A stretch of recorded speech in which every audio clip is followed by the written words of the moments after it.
ಕೊಳ್ಳೇಗಾಲದ ಪಾಂಡುರಂಗ ಸ್ವಾಮಿ ಸನ್ನಿಧಿಯಲ್ಲಿ 2025 ಕ್ಯಾಲೆಂಡರ್ ಹೊಸ ಕ್ಯಾಲೆಂಡರ್ನ ಬಿಡುಗಡೆ ಮಾಡಲಾಯಿತು. ಈ ಸಂದರ್ಭದಲ್ಲಿ ವೈಕುಂಠ ಏಕಾದಶಿ ಅಂಗವಾಗಿ ವಿಶೇಷ ಪೂಜೆ ಮತ್ತು ಉತ್ಸವ ಮೂರ್ತಿಗೆ ಹಾಲಾಭಿಷೇಕ ಮತ್ತು ವರ್ಣರಂಜಿತ ದೀಪಾಲಂಕಾರ ಮತ್ತು ಹೂವಿನ ಅಲಂಕಾರ ಸೇರಿದಂತೆ ವಿಶೇಷವಾದ ಪೂಜೆ ಅಲಂಕಾರ ನಡೆಯಿತು.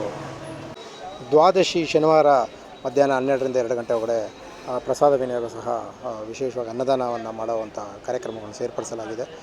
ಪಾಂಡುರಂಗ ರುಕ್ಮಿಣಿ ಸಮೇತ ಇರುವಂಥ ದೇವಸ್ಥಾನದಲ್ಲಿ ವಿಶೇಷ ಪೂಜೆ ಬೆಳಗ್ಗೆಯಿಂದ ಮುಂಜಾನೆಯಿಂದ ನಡೆದಂತಹ ಉತ್ಸವ ಮೂರ್ತಿ ಮತ್ತು ಸ್ವರ್ಗದ ಬಾಗಿಲನ್ನು ಪ್ರವೇಶ ಮಾಡುವಂಥ ಭಕ್ತಾದಿಗಳ ಸಂಖ್ಯೆ ಬೆಳಗ್ಗೆಯಿಂದಲೇ ಜಾಸ್ತಿ ಆಗಿತ್ತು. ಸುಮಾರು ಒಂದು 20 kg ಚುಕ್ಕು ಅವಲಕ್ಕಿ ಪ್ರಸಾದ ಸೇರಿದಂತೆ ಒಂದು 150 ಲೀಟ್ರು ಹಾಲನ್ನು ಬಂದ ಭಕ್ತಾದಿಗಳಿಗೆ ವಿತರಣೆ ಮಾಡಲಾಯಿತು.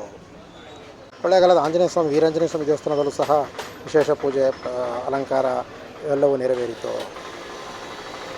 ಲಕ್ಷ್ಮೀನಾರಾಯಣ ಸ್ವಾಮಿ ಸನ್ನಿಧಿಯಲ್ಲಿ ಇವತ್ತು ವೈಕುಂಠ ಏಕಾದಶಿ ಅಂಗವಾಗಿ ಬೆಳಗ್ಗೆ 4 ಗಂಟೆಯಿಂದಲೇ ವಿಶೇಷ ಅಭಿಷೇಕ ಮತ್ತು ದೀಪಾಲಂಕಾರ ಪ್ರಸಾದ ವಿನಿಯೋಗ ಮುಂಜಾನೆ ಬೆಳಗ್ಗೆ 5 ಗಂಟೆಯಿಂದಲೂ ಸಹ ನೆರವೇರಿತು. ಹಾಗಾಗಿ ದೇವಸ್ಥಾನಕ್ಕೆ ಬಂದ ಭಕ್ತಾದಿಗಳ ಸಂಖ್ಯೆ ಮುಂಜಾನೆಯಿಂದಲೇ ಬಹಳ ಸಾಲುಗಟ್ಟಿ ಭಕ್ತಾದಿಗಳು ದೇವರ ದರ್ಶನವನ್ನು ವೈಕುಂಠ ಏಕಾದಶಿ ಪ್ರಯುಕ್ತ ಲಕ್ಷ್ಮೀನಾರಾಯಣ ಸ್ವಾಮಿ ಸನ್ನಿಧಿಯಲ್ಲಿ ಸಾಲುಗಟ್ಟಿ ತಮ್ಮ ದೇವರ ದರ್ಶನವನ್ನು ಮಾಡುವುದರ ಜೊತೆಗೆ ಲಕ್ಷ್ಮೀನಾರಾಯಣ ಸ್ವಾಮಿ ದರ್ಶನವನ್ನು ಪಡೆದರು. ವೈಕುಂಠ ಏಕಾದಶಿಯಲ್ಲಿ ನಾರಾಯಣ ಸ್ವಾಮಿ ದೇವಸ್ಥಾನ, ವೆಂಕಟರಮಣ ಸ್ವಾಮಿ ದೇವಸ್ಥಾನ, ಈ ಥರ ಶ್ರೀನಿವಾಸ ದೇವಸ್ಥಾನ ಸೇರಿದಂತೆ ವಿಷ್ಣು ದೇವಾಲಯಗಳಲ್ಲಿ ವಿಶೇಷವಾದಂತಹ ಅಭಿಷೇಕ ಪೂಜೆಗಳು ನಡೆಯುತ್ತದೆ. ಹಾಗಾಗಿ ಕೊಳ್ಳೇಗಾಲದ ಲಕ್ಷ್ಮೀನಾರಾಯಣ ಸ್ವಾಮಿ ದೇವಸ್ಥಾನದಲ್ಲಿ ಪ್ರತಿ ಬಾರಿ ಲಕ್ಷ್ಮೀನಾರಾಯಣ ಸ್ವಾಮಿ ದೇವಸ್ಥಾನದಲ್ಲಿ ವೈಕುಂಠ ಏಕಾದಶಿ ವಿಶೇಷತೆಯನ್ನು ನಾವು ಇಲ್ಲಿ ನೋಡಬಹುದು. ನೇರವಾದ ದೃಶ್ಯಗಳು, ಪೂಜೆಗಳು, ಬೆಳಗ್ಗೆ ನಡೆದಂಥ ಎಲ್ಲ ಪೂಜೆ ವಿಶೇಷಗಳನ್ನು ಸಹ ನೋಡಬಹುದು. ಇಲ್ಲಿನ ಅರ್ಚಕರುಗಳು ಮತ್ತು ದೇವಸ್ಥಾನದ ಆಡಳಿತ ಮಂಡಳಿ ಭಕ್ತಾದಿಗಳು ಬಹಳ ಸಂಖ್ಯೆಯಲ್ಲಿ ಭಾಗವಹಿಸಿ ಪೂಜಾ ಕಾರ್ಯಕ್ರಮದಲ್ಲಿ ಪಾಲ್ಗೊಂಡಿದ್ದರು. ಇದಲ್ಲದೆ ಲಕ್ಷ್ಮೀನಾರಾಯಣ ಸ್ವಾಮಿ ರಥೋತ್ಸವ ಸಹ ನೆರವೇರಲಿದೆ. ಫೆಬ್ರವರಿ 13ನೇ ತಾರೀಕು ಮತ್ತು ಜನವರಿ 14ನೇ ತಾರೀಕು ಸಂಕ್ರಾಂತಿ ಬಹಳ ವಿಶೇಷವಾಗಿರುತ್ತದೆ. ಇಲ್ಲಿ ಸ್ವರ್ಗದ ಬಾಗಿಲಲ್ಲಿ ಪ್ರವೇಶ ಮಾಡುವಂಥ ಅವಕಾಶ ಇರ್ತದೆ. ಬನ್ನಿ, ಅವರು ಈ ದೇವಸ್ಥಾನದ ಪೂಜಾ ಅರ್ಚಕರಾದಂತಹ ಸುದರ್ಶನ್ ಭಟ್ರು ದೇವಸ್ಥಾನದ ವಿಶೇಷತೆ ಮತ್ತು ರಥೋತ್ಸವ ಸಂಬಂಧಪಟ್ಟ ಹಾಗೆ ಮತ್ತು ಇವತ್ತಿನ ವೈಕುಂಠ ಏಕಾದಶಿ ಮಹತ್ವದ ಬಗ್ಗೆ ನಮ್ಮ ಜೊತೆ ಮೂಡಲಧ್ವನಿ ಪಬ್ಲಿಕ್ ಪವರ್ ಮತ್ತು ಅವಳ ಯೂಟ್ಯೂಬ್ ಚಾನಲ್ಲಿ ಮಾತಾಡಿದ್ದಾರೆ. ಬನ್ನಿ, ಅವ್ರು ಏನು ಮಾತಾಡಿದ್ದಾರೆ ಅಂತ ನೋಡೋಣ. ದೇವಸ್ಥಾನಕ್ಕೆ ಹೋಗಿ ಪೂಜಾ ಕಾರ್ಯಕ್ರಮದಲ್ಲಿ ಭಾಗವಹಿಸಿ ನಾವು ಕೂಡ ದರ್ಶನವನ್ನು ಪಡೆದು ನಿಮಗೋಸ್ಕರ, ಭಕ್ತಾದಿಗಳಿಗೋಸ್ಕರ ಈ ದರ್ಶನವನ್ನು ನಿಮಗೂ ನೇರವಾಗಿ ಕಲ್ಪಿಸಲಾಗಿದೆ. ಯಾರು ಬರೋಕ್ಕೆ ಸಾಧ್ಯ ಇದ್ದವರು, ದೂರದಲ್ಲಿರುವಂಥವ್ರು, ಈ ಊರಿನ ಭಕ್ತರು, ದೇಶ ವಿದೇಶಗಳಿರುವಂಥ ಎಲ್ಲ ಭಕ್ತಾದಿಗಳು ನಮ್ಮ ಪಬ್ಲಿಕ್ ಪವರ್ ಕನ್ನಡ ಯೂಟ್ಯೂಬ್ ಚಾನಲ್ಲಿ ನೇರವಾಗಿ ಈ ದೃಶ್ಯಗಳನ್ನು ನೋಡಲು ನಿಮಗೆ ಅವಕಾಶವನ್ನು ಕಲ್ಪಿಸಲಾಗಿದೆ. ಎಲ್ರಿಗೂ ನೋಡಿ. ಶ್ರೀ ಲಕ್ಷ್ಮೀನಾರಾಯಣ ಸ್ವಾಮಿ ಮತ್ತು ಪಾಂಡುರಂಗ ಸ್ವಾಮಿ ಮತ್ತು ನಮ್ಮ ಪಟ್ಟಣದ ಎಲ್ಲ ದೇವಸ್ಥಾನಗಳಲ್ಲೂ ಕೂಡ ವಿಶೇಷವಂತ ಪೂಜೆಗಳು ನಡೆದಿದೆ ಇವತ್ತು. ಹಾಗಾಗಿ ಲಕ್ಷ್ಮೀನಾರಾಯಣ ಸ್ವಾಮಿ ಭಕ್ತಾದಿಗಳಿಗೆ ನೇರವಾಗಿ ದೃಶ್ಯಗಳನ್ನು, ನಾವು ಪಾಂಡುರಂಗ ಸ್ವಾಮಿ ನೇರವಾದ ದೃಶ್ಯಗಳನ್ನು ನಿಮಗೋಸ್ಕರ ನಾವು ನೀಡಿದ್ದೀವಿ. ಅದನ್ನು ನೋಡಿ ಪುನೀತರಾಗಬಹುದು ಅಂತ ಹೇಳ್ತಾ ನಿಮ್ಮೆಲ್ಲರಿಗೂ ಒಳ್ಳೆಯದಾಗಲಿ. ನಮಸ್ಕಾರ.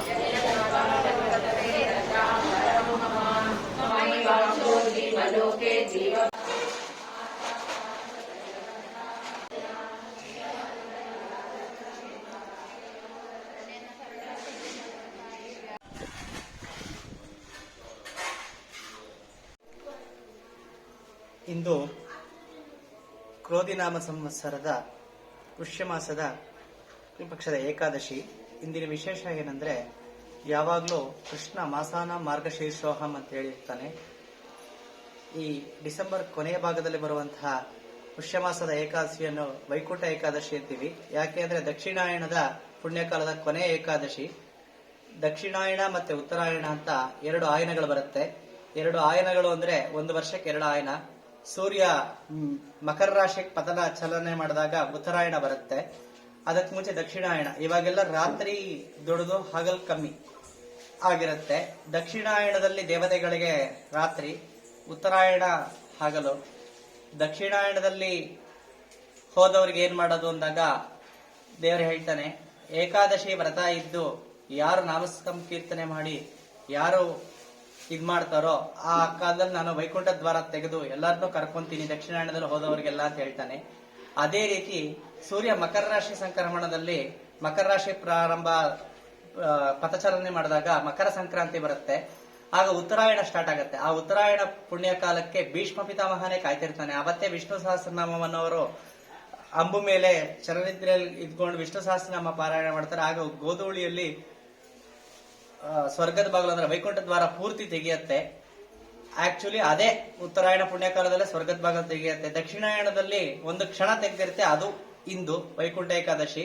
ಹಾಗೆ ಇಲ್ಲಿ ಮತ್ತೆ ಬಿಳಿಗಿರಂಗನ ಬೆಟ್ಟ ಮತ್ತೆ ಶ್ರೀರಂಗಪಟ್ಟಣದಲ್ಲಿ ಉತ್ತರಾಯಣ ಪುಣ್ಯ ಕಾಲದಲ್ಲಿ ವೈಕುಂಠ ದ್ವಾರ ತೆಗಿತಾರೆ. ಅದೇ ಎಂದರೆ ಮಕರ ಸಂಕ್ರಾಂತಿ 14ನೇ ತಾರೀಕು ಅವತ್ತು ತೆಗೆದಿರುತ್ತೆ.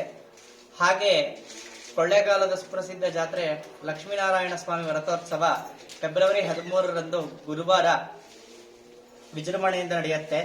ಎಲ್ಲಾ ಭಕ್ತಾದಿಗಳು ಬಂದು ಸಹಕರಿಸಿ ಜಾತ್ರೆಯನ್ನು ಯಶಸ್ವಿಗೊಳಿಸಬೇಕು.